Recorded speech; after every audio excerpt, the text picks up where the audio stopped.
Ready to open the hood? UseTool for the tutorials. And for car parts, the right idea is the Mr. Auto app. Easy, fast, and with better prices than on the website.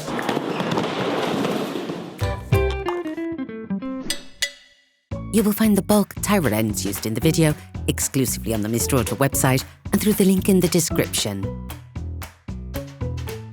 Turn your engine off and pull up the hand. In order to change the outer tie rod end on your vehicle, you must lift the front of your vehicle and remove the wheels. This will give you full access to the steering system. Loosen the stud bolts on the front wheels, raise the front of the vehicle, and put it in the two-axle stands. We strongly suggest watching the tutorial, raising the vehicle safely, before carrying out this step.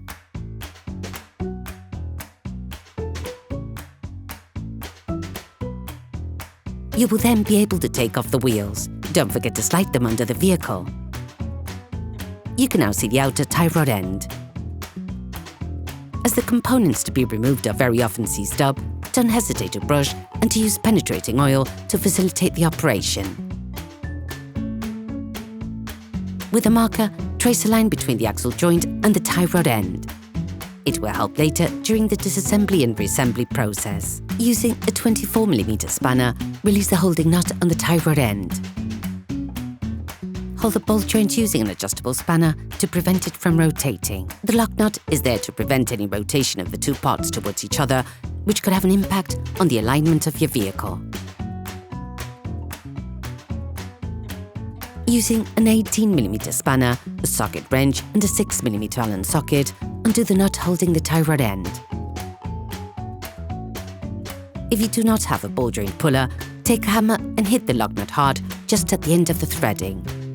The ball joint should move away from the pivot. Only tap on the tie rod end pivot if you're changing the tie rod end, otherwise you risk damaging the threading.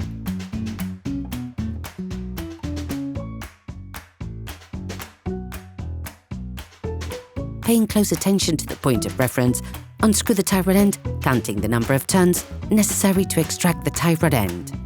This will allow you to find an approximate setting when reassembling.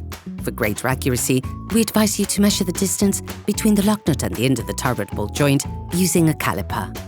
In any case, an alignment check will have to be carried out by a professional soon after having performed this operation. Remove the Locknut from the axle joint. All parts used in this tutorial are supplied by our trusted partners. These partners also help us create as many video tutorials as possible. Check them out in the description below.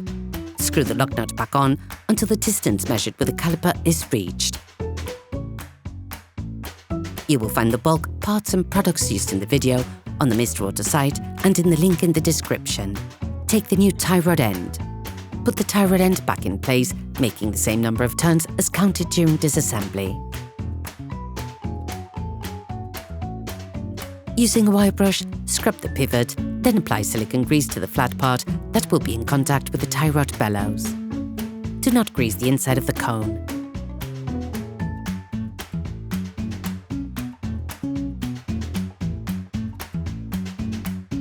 Replace the ball joint in the pivot. Put the nut provided with the new part in place and tighten it using a socket wrench.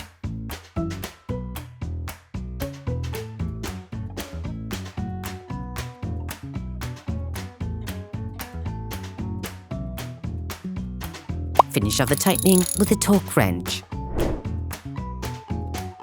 Finish tightening the Locknut by holding the tie rod end using an adjustable spanner to avoid damaging the tie rod end. Then you will be able to put the wheels back on your vehicle.